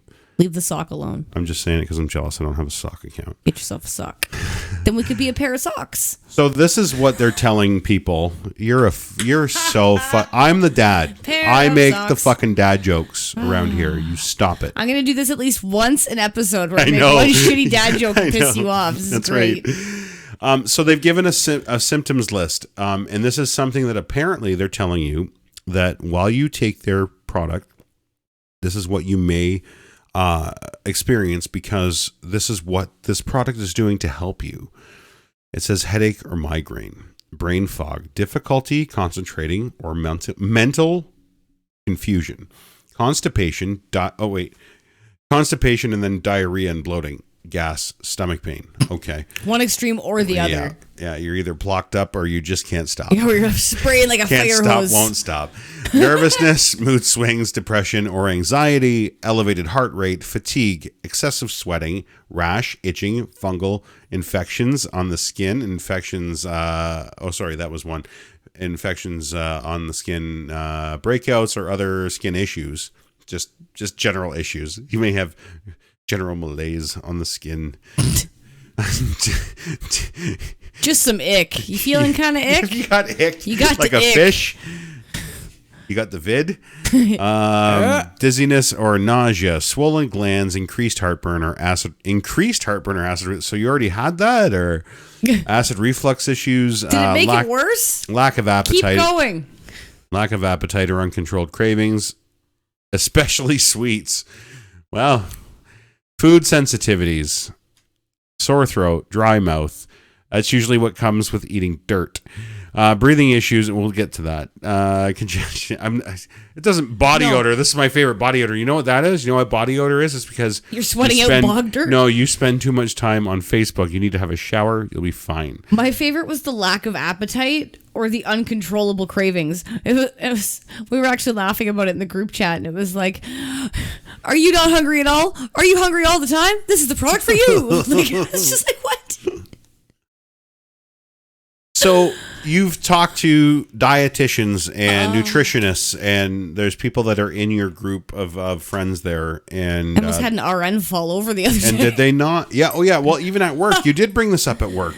No. Ashley's real life job. Oh, God, no. That was all she could say. Ashley's real life job. She actually works with nurses and doctors, and she was able to bring it up. But, honey, what are these symptoms of? I'm gonna say dying to start, usually, but like probably like your organs shutting down or your body being under stress. Your body trying to fight. Maybe there's something that you've put into yourself that shouldn't be there. I don't know. So that might be a reason why your body does those things. Yeah. But they're using that and saying this is why But you're detoxing. It's working. You were already garbage, and this is fixing you. Now you're less garbage. Yeah. This is going to take away all the problems that it's giving you because it's your fault that you have those problems. The ultimate MLM, too. Not even just you're failing. It's your fault that you feel like shit, too. And that's it. That means was it's like one of working. the things that you brought up in the last episode about That disturbing level of toxic positivity. Like, do you feel like you're dying? Push through, boo. You got it. So this is what it says. It says it delivers, makes cell membranes soft and permeable. Nutrients can get in, removes toxins, heavy metals, pesticides, and other waste products and they can get out. No, I'm sorry. It makes them more permeable. Makes your cells more permeable. Yeah, more soft permeable. And permeable. Does that mean if you stab one of these people, like they're softer?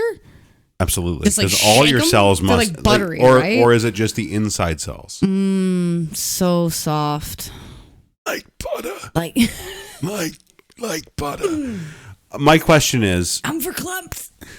when you ask these people, so I'm detoxifying, and detoxes are bullshit. I don't care what you say, every detox in the world is bullshit. Do you know what detoxifies you? Your lungs and your fucking kidneys. Oh, Mark will tell you that he does it seasonally. He does a seasonal detox. I bet. The pumpkin spice detox. Fuck that guy. Yeah. What I'm saying is go to any of these people that push this and shill this bullshit and ask them what toxins are being removed from my body. Oh, absolutely. I want to know. What are they?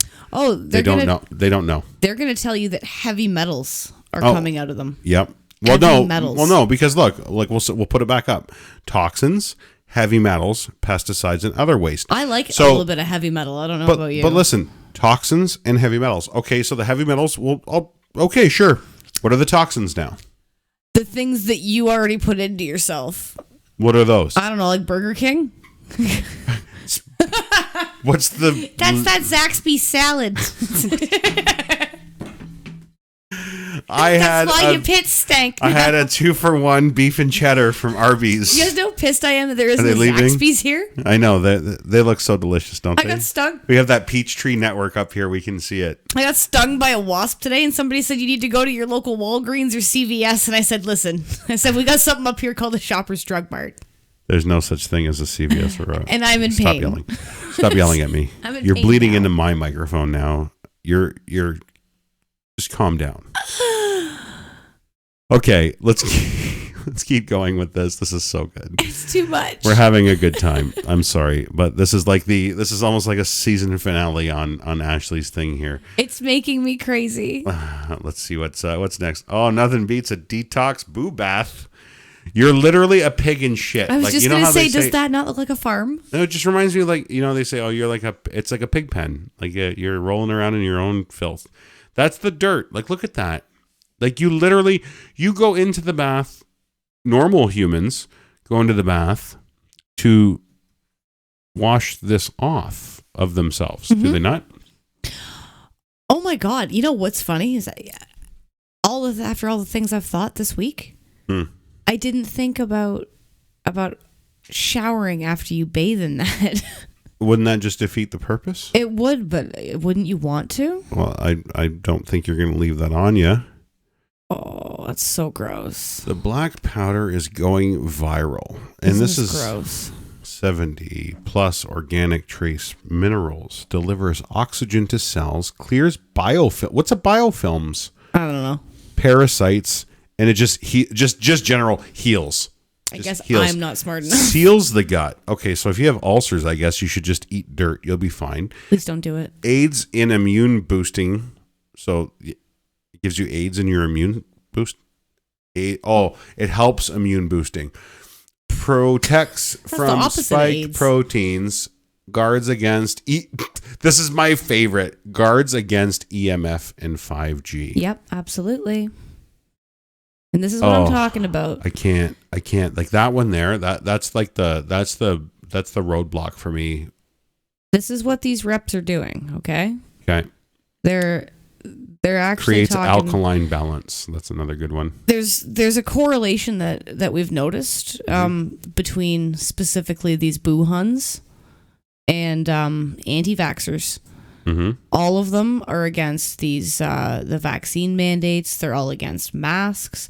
9 times out of 10, when they join the group, it's always got some kind of Trump's going to be the president again soon kind of banner. 1776. Keep I have an immune system. Keep your garbage out of my baby and stuff like that, right? Okay. So these people are actually turning down modern medicine of all forms and saying, I'm just going to drink this dirt, and my kids and I are just going to drink this dirt. Oh, this dirt right here? That dirt right there. That one? Yep. See, when I go to like a poolside dirt. When I go to a poolside bar and they get me like one of those fancy mixy drinks that's like different densities and different viscosities, and they float in. If any of them ever looked like this, I probably wouldn't pay for it. That's literally dirt. That's disgusting. I know. Magic dirt is going viral. And if you're listening to the audio podcast, I'm sorry, but you should be subscribed to the YouTube channel so you can actually see what we're looking at. We're looking at pictures from people that are shilling this shit online, and it's absolutely disgusting. Like I've never, like I say, I just can't get over the fact that we've gone to the point, we're so far deep into MLM, multi-level marketing, pyramid scheme bullshit that people are literally selling and buying dirt from each other now. Like, that's how bad it is. Look at these idiots. This is so good. Oh, is this? Oh my goodness. What happened? Here, I can pull that down a bit. There. Look, all that black dirt can do, help you. Wait, look at, sorry, I'm having a problem reading your English. Look at all that this black dirt can do to help your health thrive. Let me know. I can show you. They should have made them googly eyes. I'm sorry. I know. Like, this is good, but look at, like, these are people that are literally smearing dirt on themselves, their faces, and obviously it's their chest. Looks like her armpits there too. Mm-hmm. And they are posting selfies on social media proudly. Like look at the face. Like, you can see the face. I know you can't see their eyes, but you can see their face. It's that face of absolute ignorant contempt. That's smugness there. Yeah. It's so, I am so sure of what I'm doing right now that I have gone and smeared ancient dinosaur shit on my face. Landfill leachate and filth on me, and I'm better because of it. Mm-hmm. When the dirt is so good, you can use it as a face mask. Hello there, beautiful soft skin. Brush your teeth with it. Hello there, pearly white. Like, putting dirt on their fucking toothbrushes. Take a bath in it. Bye-bye heavy metals and parasites. I guess the parasites leave in the bathtub. Drink it. Bye-bye brain fog. No, honey. You're in a brain fog. And bloat. Hello, energy. Better move and drive. So she eats dirt and it makes her horny, she's saying here in tongue-in-cheek. Who needs multiple things when you can have it all just in one thing, and it's safe for kids? It literally says, I've seen posts that says it's safe for pregnant and breastfeeding women as well. I'll fade that in so you can actually see it. Right at the bottom, it's safe for kids. Like, this is somebody that's not a fucking doctor. Not even close. They're not anything. Not even close. And they're saying, hey, yeah, please go ahead, use this. Feed this shit to your child. Use this for your kid. You're a piece of shit, eyebrows. You got to stop. Those are some pretty rough eyebrows. You got to stop. I'm not one to shame people for what they look like, but those are, I don't know where they're going. Maybe you can make a boob paste. They're trying to close the gap between her hairline and her eyes, I guess. I don't know. Hey, I got a big forehead too, yo. Yeah, I know. I mean, you're beautiful. You married me. Shut up. I love you. Look at this one. Look at this one. Double duty today with a mask, and I added to my ionic foot detox. Yeah. Yikes. Yeah, she's got her feet in a... Loads of detox. Yeah, she's got her feet in a bath. Excuse me, I'm trying to announce this. I will say my skin and feet are softer than they've been in a long time. Had my daily dose this morning as well. Here's to a good night's sleep. And this is that face I'm talking about, Ashley. Look at her face. Mm-hmm. Look at that face. I know exactly what I'm doing. Look at me. I am smart.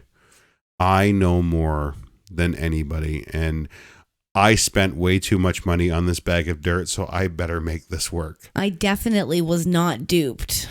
She's literally putting dirt on her face. If I do what the rich girls are doing that are selling this at the top of the pyramid, maybe they'll like me. Yeah, it's pretty much it, right? Yeah.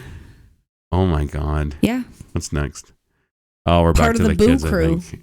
Oh yeah. Apparently. Okay. We're back to the kids. I think that's it. Are we done? Yeah. No. There's that tongue. Paint your tongue. There's that tongue again. Look at that. Somebody's literally like, you're proud of yourself. Mm-hmm. Good for. I hope your parents have a joint Facebook account, and they can like that and show each other. And look, that's a Canadian tartan in the background there with a moose. I bet you that's from Canada somewhere. There's a disturbing amount of people here, actually. Well, of course, it's homegrown. Why not? Yep. That's insane. Mm-hmm. I know. And you know what? I'll make fun of them, and like we're sitting here and we're poking fun and showing how stupid they are. And I don't mean it in a derogatory way. I promise I don't. I mean it in it like I feel so sorry for you that you've been so fucking brainwashed. Well, and this is the thing. Like, you know what? We don't shame people that get roped into these multi-level marketing companies, because it can happen to anybody. But the fact is, when you get roped in and you start spewing false medical claims, I feel like you're fair game. Kind of. You know what? If you want to lie to people about things like COVID, about calming your children with OCD, ADHD, autism. You were telling. Okay, hang on. So from these people, you were telling me about somebody that said their kids were autistic, and how did it go? They fed their kid some of this. The kid had some stomach pains, and they gave them melatonin, or is that okay? But there's been quite a few people that seem to think that it's gonna balance their children somehow, make them feel better. There's a post here from a lady. Hello, lovely Boo family. We've all been using Boo for about 3 weeks, low and slow but consistent. My daughter, almost 4 years old, has been changing. She has regressive autism from vaccines. Oh, yeah, but that with must Boo, be it. she is more alert. She's making eye contact. She has passed parasites, and she is even starting to respond to my questions. Hallelujah.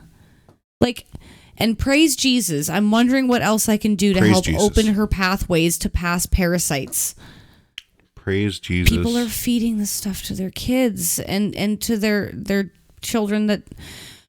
I'm sorry. Autism isn't a disease. There's not a cure for it. It's not a disease. If you can't love your kid the way they are, and you need to feed them dirt because you think it's going to make them feel better, then for the love of God... It's got nothing to do with the kid. Give that's them the to best. somebody else. Well, and that's the thing. It's got nothing to do with the kid.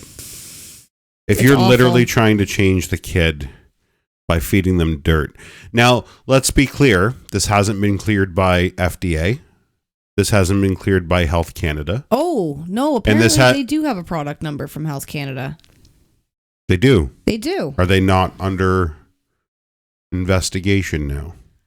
So something weird happened. I think it was the beginning of last week. Okay. And... the Huns, they kind of went scrambling. All of a sudden, there was a stop on all of the product at the border, and they said that the FDA was holding everything. At the border? Yes. So this has been exported from Canada down to the States. Yes. And it's trying to be readmitted back into... So it's our dirt leaving Canada, going to America, and then our dirt comes back to Canada and it gets stopped at the border. It's getting stopped everywhere. And Why? They're telling people, oh, well, it's because the company's so popular. There's just so much attention on us right now that obviously the FDA has to look into it to make sure that it's safe. But don't worry, everybody, because it's approved in Canada, so it's much harder to get things approved in Canada, so we know that it's extra safe for us. Did you not file an official report with Health Canada yourself, absolutely. Personally? Yeah, absolutely. And I thought you said that there was something happening here. There is something happening, and it's not so much... I'm not sure how exactly Health Canada thinks it's okay to give these people a number to market this as a holistic nutrition product for people to consume. And that's one thing, but it's the fact that these reps have taken it to a whole nother level, and it's not just consume it and make a face mask out of it. We've got people that are douching with it. They're mixing it with coffee and making enemas. Douching? Yeah, people are douching with it, apparently. They're putting the fulvic on their vulvas. Seinfeld joke, sorry. It's a Seinfeld thing. Sorry, I just died. On their back. The vulva on their mulva on their vulva. God, stop saying things right now. I saw a post about a lady asking if she could make a mask for her vulva and if that would tighten it up. Shut up. Yeah. No. Shut up. Shut up. Well, and this one does come from, this is Mark's fault. I'm going to say that. Okay. Because he's actually said out loud as a human for some stupid reason that, yeah, like it's totally safe to douche with that, first of all. And second of all, he said if you're putting it on your face and your skin, he calls it a non-surgical facelift. So obviously it's a non-surgical pussy lift too. Obviously. Disgusting. You just said pussy on the Sheeple Shepherd podcast. You're sorry. something else. I'm so sorry. Wow. Oh, I can't believe this. Like I don't understand. I don't understand how we've hit, like, this is literally the bottom of the barrel. Yeah. It's dirt. We're literally selling dirt to people, and they're buying it, and then saying that it's like the cure all. Landfill dirt. There was I joined the group that you're in just to see what was going on, because you kept showing me things. I know, kept showing me things. And I'm like, I'm just gonna join so I can look at myself. There's literally people, and this is like, I don't understand. Like, have some like shame. You know, like just a little bit of humility in your life. And there's people posting pictures of their poo in there. Like, they actually take a dump. Well, and then they take a picture of the dump and they say, look at the parasite. And by the way, if you know anything about parasites when it comes to poop, little parasites are new. So if you've been eating dirt and pooping out parasites, chances are the parasites are coming from the dirt that you're putting in your mouth. The calls are coming from inside the house. Yeah. So I'm no doctor, but you can fact check that. I'm sure it's real. If you've eaten something recently that had parasites in it, your little parasites are...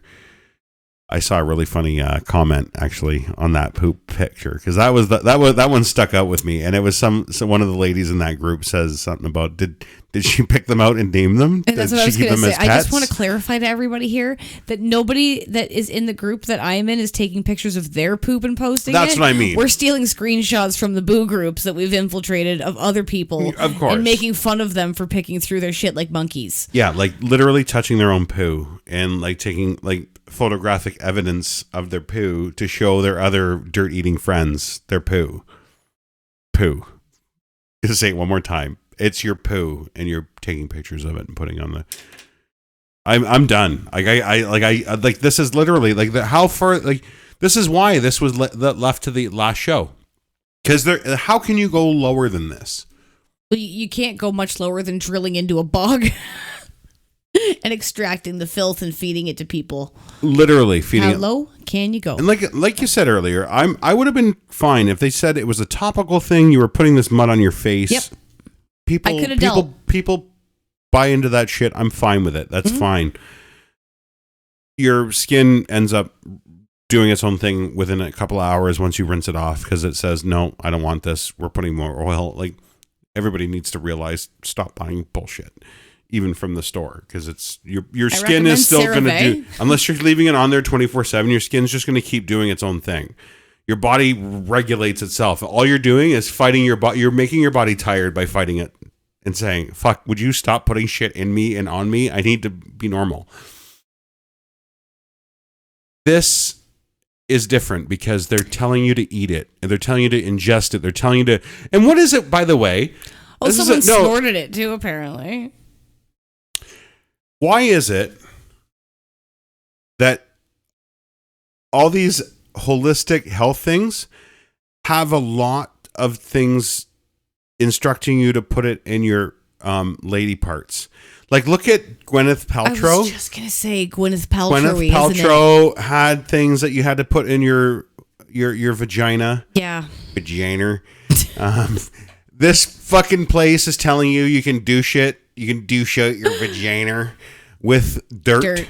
Like, you're literally trying to get dirt out of your vagina. Sorry, I'm just very uncomfortable using the word vagina on the internet radio podcast. I'm damn near positive that unless you got caught in a mudslide, that there's probably not dirt in your vagina already. You might have like some yeast or something. Would you put like Fleetwood Mac on? Oh, absolutely. While you were doing it, like landslides. Well, it's witchcraft, right? Gotta invite Some Stevie. Dixie Chicks. No, The land. the chicks, dear. Whatever. The chicks. Yeah, I know. I'm not woke. I'm sorry. I'm so unwoke. Either I'm way. so sleeping. Yeah. I need some sheep dewormer. Don't put stuff in your vagina. Please stop putting guys, don't. If a celebrity or somebody you've seen on the Facebook groups and if they tell you to put things in your vagina, don't do it, because Vagina. I am not a doctor, but I can with almost 100% accuracy and like confidence tell you things don't belong in the vagina for more than the amount of prescribed time to make babies. And that's how this started, remember? That was the post that really punched me in the face. That's what I'm saying. I just remembered that. Why And it we're was closing the on it. person that said, I just took this shit. I just took this boob and it pushed a tampon out of my body that had been stuck there for I don't know how long. Oh, do you remember that one? I thought I had that in that was here. that was from like a couple weeks ago, and we were both just like, I know, but you sent me a picture. I think Kaylee was here. We were all horrified. Guys, just stop messing with your vaginas. And it was like, I'm sorry. Sorry, you know what? There's no way you left one in there for that long and you lost it. Yeah, like they literally said that they lost a tampon months ago, I guess, and all of a sudden it just popped out because they ate dirt. I have questions. I don't have questions. How much are you not looking at it or washing it or caring about it? Why didn't I don't know why, like, because there was another one with the vaccine. The vaccine one was another good one. Why didn't that pop into this slideshow of ours? I don't know, but that one was murdering me. Yeah. So I just while talk I about have it and you I'll here, pull it up. I'd like to talk about that duck à l'orange again. So he's an anti-vaxxer. Yep. I pulled a couple of weird things from his profile because he's very public on Facebook, and he's against vaccines, vaccine mandates. He's against masks. He's against most actual things that doctors are saying about the pandemic, which also leads me to believe that you probably shouldn't trust him when it comes to, things that you put in your body for health. He seems to think that the vaccine's like absolute poison. So that was a little bit disturbing to me. Okay. Digging through there. He's got just stupid pictures of like kids rolling in mud and saying things like, oh, when I was a kid, this is how we built an immune system. And it was just like, yeah, like I get it. There's nothing wrong with getting a little dirty. And I understand that, they've even, I think somebody said a few years back, hand sanitizer was becoming an issue because we were getting like these bubble kids because it was like they're never exposed to anything. And it's like, yeah, okay, I get it. Kids need to rough and tumble and roll around and screw around. You need to build an immunity to certain things. Don't mind. Not everybody has that. Yeah, don't mind the. This is like raw right off the computer because like so you can bad. You can see it. 10 o'clock. Bedtime. This picture. This fluid leaked out of the injection site when I bent over to grab my glasses in bed with Boo on my arm after a foot soak and with Boo on my face as a facial. They said that they got the vaccine, and this is where I'm going to say, you know what? If you want to put mud on the injection site of your vaccine, I'm fine with it as long as you got vaccinated. You know what? I don't care. If you think this voodoo pseudoscience horse shit snake oil is going to help, go for it. But you know what? Go with God. You got vaccinated. I'm happy for you. But like they literally remember when she said like I'm taking it. This is a she. Yeah, it's when I bent over to grab my glasses before bed. I think you may have built something on your bed and then took a picture of it and then came up with this amazing idea that Could you imagine thinking like that your vaccine was sitting in a puddle inside of your arm for like hours after you got home? Like that's how that works. It just sits there like forever. The shot wasn't given to you intramuscularly. Like it's in your body. It's done. You did the thing. Yeah. And the lead up to that, I just want to say that was posted by a Boo rep. And they were saying, oh my goodness, this customer contacted me and they were so upset that they got the jab. And that's what they all call it on Facebook. Because, of course they do. Because they're worried if they type in the word vaccine too many times that they're going to get zucked because they know.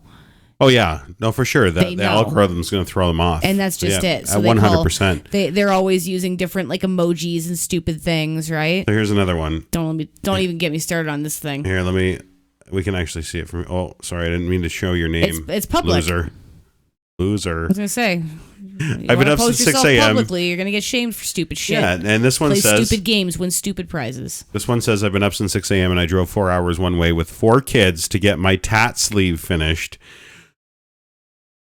Okay. Sounds like a nice activity to bring your children to. Of course. Then the artist canceled on me 25 minutes before I headed her way because she's sick. People need to learn how to not get sick. She lost $1,000 today.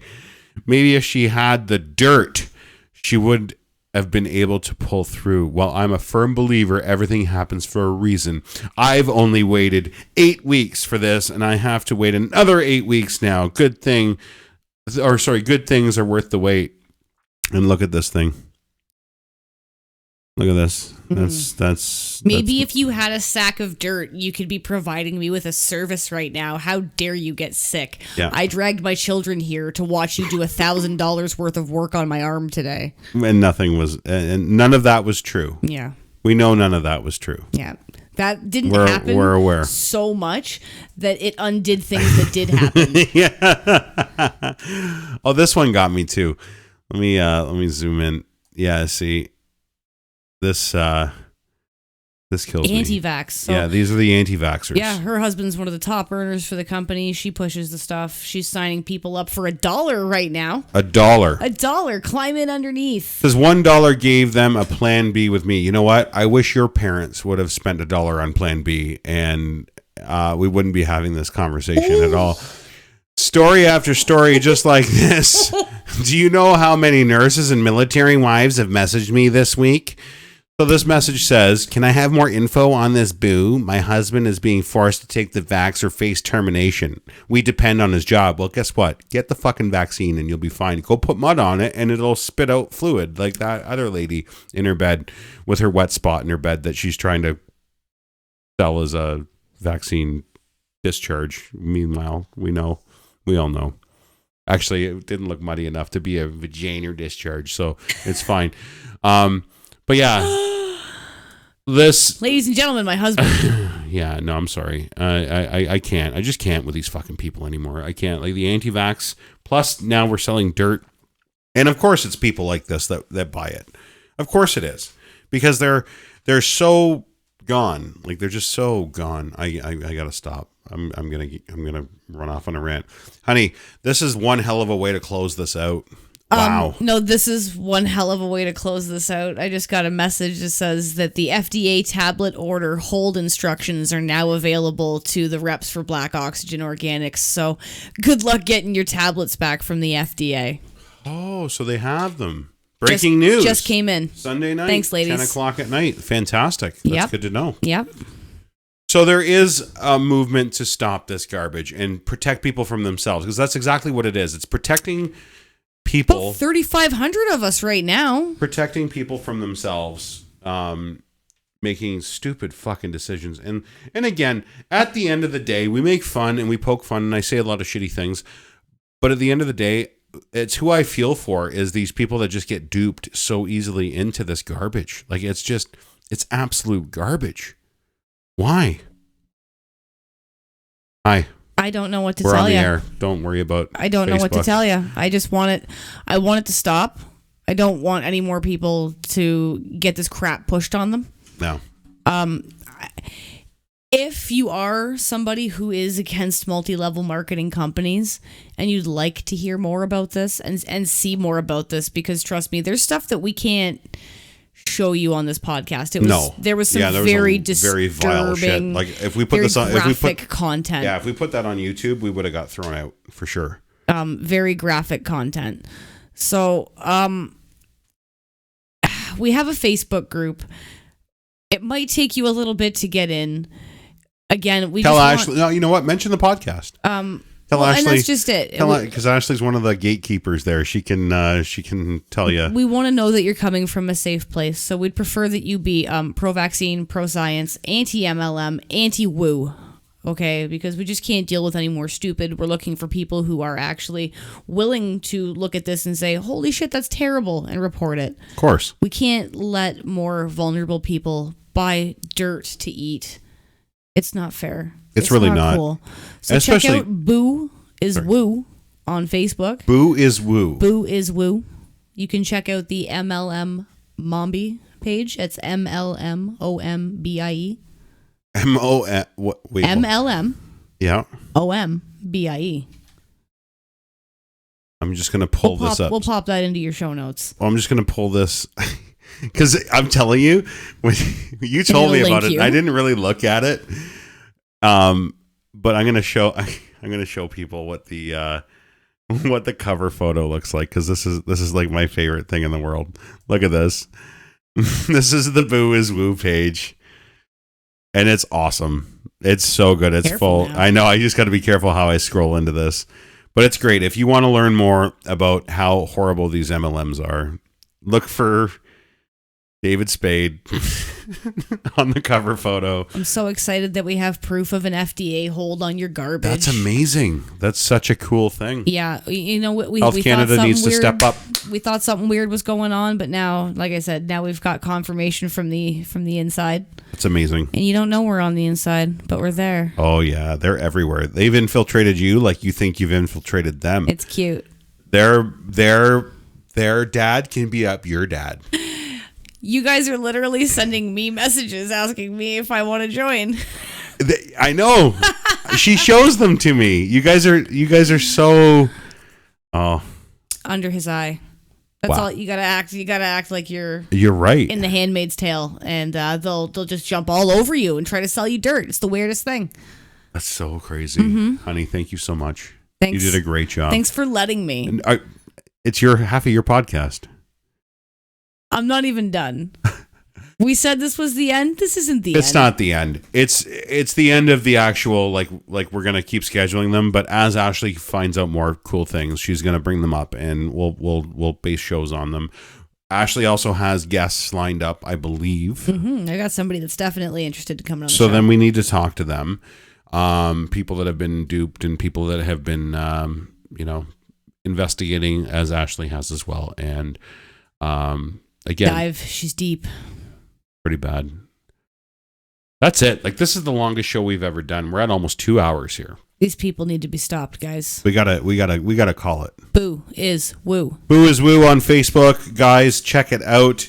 If you're local and you're from here, from the Bimbrook Gentlemen's Club, hi guys. And if not, join it. Buy some spices. They're like crack. I don't have like a cool following like Ashley does on that one. I promise Ryan doesn't sprinkle dirt in the spices. Join us on DeanBlundell.com. Check out our blog posts there. Ashley's going to have one coming up. It'll be under my name, but you'll see her writing. It's going to be great. It's all about what she's uncovered in this. So if you want to get a little less, craziness like you've seen in the podcast, and you actually want to read it slowly and digest it with pictures and break it down, evidence and stuff, she's going to have something really cool in there. And check us out on Spotify, Apple Podcasts, Google Podcasts. I'll let the thing tell you where we are, but make sure you check us out at DeanBlundell.com as well, because we're on the Dean Blundell Network, the number 2 news podcast in Canada. Woohoo! News and current event podcast number 2. This is insane. Number 2, just like Woo. Insane. Because it's poo. 2. Woohoo. Love you guys. Thanks for listening. Thank you. Don't eat dirt. Thanks for tuning into the Sheeple Shepherd podcast. Be sure to check us out at the DeanBlundell.com podcast network and listen to us on Apple Podcasts, Google Podcasts, Anchor, Spotify, and subscribe to our YouTube channel.